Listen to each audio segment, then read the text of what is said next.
Hey everyone, and welcome back to my channel. My name is Josh and this is your stimulus check update for Friday, July 10th.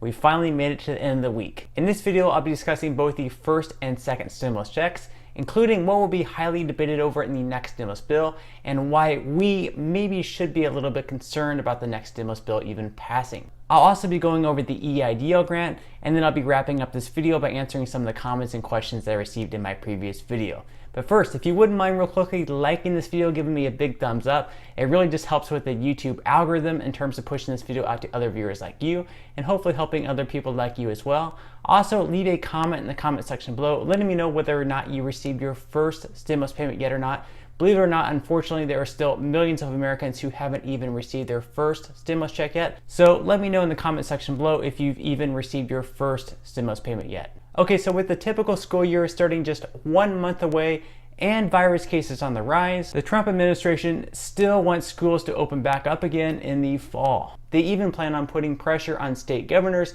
in order to get these schools to reopen. To those states who are right now opposed to reopening in the fall, like the state of California, the Trump administration is even threatening to cut funding to those schools just for not reopening. Trump said, "We don't want people to make political statements or do it for political reasons. They think it's going to be good for them politically, so they keep the schools closed." President of the American Academy of Pediatrics, Zaragoza, said, "After weighing what we know about children and the virus, we really strongly advocate that the goal should be to have students physically present in the school." Some recent studies have even gone as far as to suggest that children rarely ever actually transmit this virus to adults. That's why some in the Trump administration suggest that maybe some of the older teachers stay home and they don't actually show up to school, whereas some of the younger teachers might be a little bit more safe teaching in the school.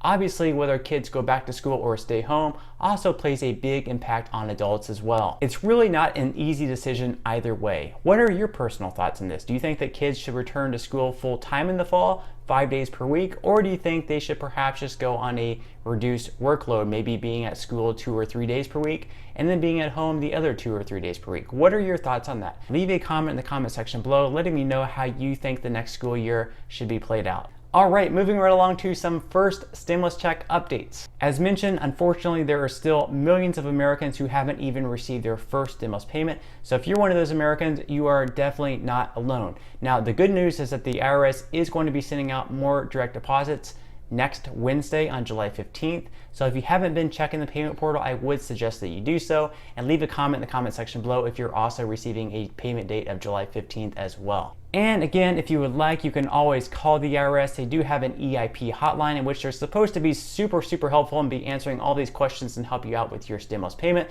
However, most people that have called really haven't received much help, and they're receiving the same information they could have found already by themselves in the payment portal. But if you do want to call, the number is 1-800-919-9835. Now, I would recommend to call earlier in the day because usually there is a long hold time. I would say at least a couple of hours. So if you do decide to call, I would suggest that you call earlier in the day just to avoid those hold times. And I know that it's definitely highly frustrating waiting for such a long period of time for your stimulus payment, but hang in there. If you are eligible, your stimulus payment is going to be on the way. You definitely will eventually receive a payment date, and you will eventually receive your payment. Okay, moving right along to some second stimulus check updates. Senate Majority Leader Mitch McConnell said that liability protections will be his top priority in the next stimulus bill. He wants to shield doctors, schools, and other businesses from lawsuits related to this virus. And he wants his liability protection to run for 5 years, retroactive from 2019. This means that schools, doctors, and other businesses would not be able to be sued in relation to the virus as long as they were acting in good faith. So exceptions to that would be like if a business was acting negligent, maybe an employee was very sick and they did not send that employee home, and that caused that employee to get other employees sick. So in that case, the business would be acting negligent for letting an employee continue to work even though they're showing symptoms of the virus. And Democrats, on the other hand, are completely against this. They feel that the rights of workers are already very vulnerable, and they do not want to further lessen the rights of workers. What are your thoughts on this? Do you believe that employers should be shielded from lawsuits as long as they're acting in good faith? Leave a comment in the comment section below on what your thoughts on this are. In addition to protecting the rights of workers, Democrats are also wanting to extend the $600 weekly federal unemployment boost for another 6 months. Republicans, on the other hand, are completely against this as well, saying that it could potentially provide a disincentive to work, being that some people who are receiving the $600 weekly unemployment boost are receiving more money on unemployment sitting at home than they were actually earning a wage at their normal job. Now, an alternative that I could possibly see happening here is instead of the $600 federal unemployment boost getting extended for another 6 months, possibly they could do something between that, like instead of $600, possibly they could do something like $300 to $400 on a weekly basis. That way it wouldn't be so much of a boost that it could possibly provide a disincentive to return to work, but at the same time it would still give a little extra money into each person's bank account that was unemployed. That way they can continue paying bills and paying for other things that they need. My only real concern right now is that even Mitch McConnell seems a little bit concerned about the next stimulus bill passing. In a recent statement, McConnell said, "I can't comfortably predict we're going to come together and pass it unanimously like we did a few months ago." Pretty gloomy predictions there. McConnell then went on to say, "The atmosphere has become more political than it was in March, but I think we will do something. The country needs one last boost." And he's absolutely right. I definitely do not want to take sides here, but it seems that every single issue that has popped up in this country this year so far, the Democrats and the Republicans have had complete opposite views here. So it's like the Republicans will come out and say one thing, and then the Democrats will immediately come out and argue against what they're saying, and vice versa. So with all the opposing viewpoints, it's going to be extremely difficult to gain bipartisan support across the board on the next stimulus bill. Now, Donald Trump has really been pushing the payroll tax cuts. And recently, Trump even went as far as to say that he would veto the next stimulus bill if it did not include payroll tax cuts in it. This would increase the take-home pay for workers, which is obviously really good for workers, but at the same time, it would also possibly impair funding for Medicare and Social Security. Right now, for example, employees and their employer pay 6.2% each for Social Security and 1.45% each for Medicare. So if you cut the amount that the employee and the employer put in for those two funds, then you would have to find another way to replenish those funds. So while a payroll tax cut would definitely be great for workers and it could possibly stimulate the economy as well, it does have some downsides with it also. Now, stimulus checks, interestingly enough, may be the most bipartisan part of the next stimulus package. That, of course, in addition to more aid for small businesses, which is also a bipartisan issue as well. Now, this is something that I find to be extremely strange. Stimulus checks aren't necessarily a popular issue among US citizens. In fact, according to a recent survey, only around 54% of US adults are supportive of another stimulus check. Just to compare, 85% of US adults supported the first stimulus check. So it seems a lot of adults aren't even completely supportive of the government sending out more stimulus. Now, Republicans make up 40% of that support, whereas Democrats make up 67%. Independents make up about 56% of the support for a second stimulus check. Furthermore, only 37% of US adults are in favor of extending the $600 federal weekly unemployment benefits past July.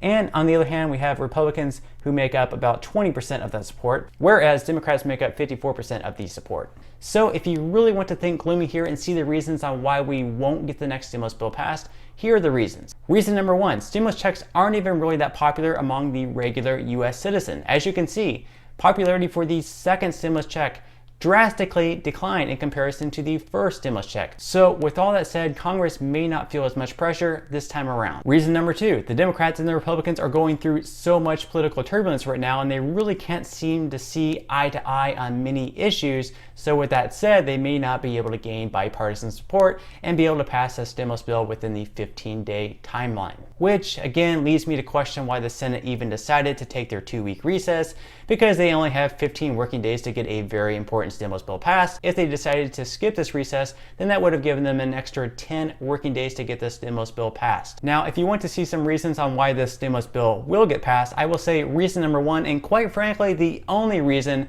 political pressure. Not only is Donald Trump facing re-election in November, but there are several other seats in Congress up for re-election as well. There is a lot of pressure on all sides right now to look good and to get re-elected and keep their seat in Congress. So if that means sacrificing something they did not want to see in the next stimulus bill just to get their way in other parts of the stimulus bill, we may possibly see that happening.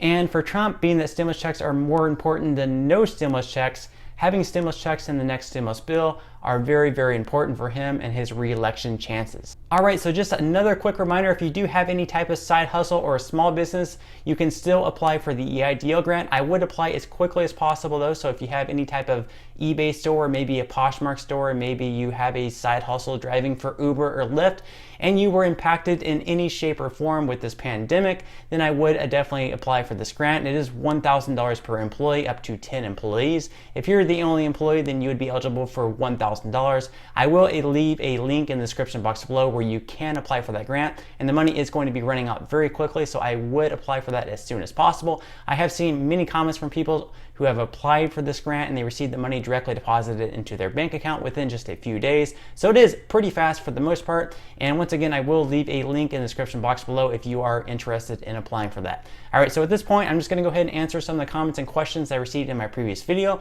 And if you have any other comments or questions for me, feel free to leave them in the comment section below. I do try to respond to as many comments and questions as I possibly can. And those comments and questions that I'm not able to get to, I do try to respond to some of the more popular ones in the next video in video form. All right, so without further ado, I'm gonna go ahead and jump into the first comment of today's video. And that comment comes from Dedrick. Dedrick says, when will people be getting the checks, or when will they be sent out? All right, thank you so much for that question, Dedrick. So the second stimulus bill has not yet been passed. However, if it does get passed sometime in late July, then I would expect the next stimulus checks to be sent out sometime either in late August or early September. All right, so the next question today comes from Martin. Martin says, here in Central America, I received Social Security by direct deposit and I still haven't received the first $1,200 stimulus. All right, thank you so much for that comment, Martin, and I'm so sorry that you've had to wait such a long period of time to receive your stimulus payment. I know it definitely has to be frustrating. Now, the IRS recently made note that those people who are expats living outside the United States should receive their stimulus payment directly deposited no later than July 4th. Now, that's if you do have a US-based bank. If you do not have a US-based bank, unfortunately, it's going to be a little bit longer, as they are going to have to be mailing your check instead, but they are not going to be mailing the checks later than July 24th. So I hope you receive that check in the mail. If you do not have a US-based bank, no later than perhaps September. All right, so on that note, I'm gonna go ahead and wrap up this video. If you did enjoy the content in this video and you'd like to see more videos like it, please consider subscribing to my YouTube channel. It is completely free to do so, and it's a great support to me. Also, if you would like to receive one free stock from Robinhood valued all the way up to $500, please feel free to claim that stock by clicking the link in the description box below. And until next time, I'll see you guys, and I hope you have a great day today.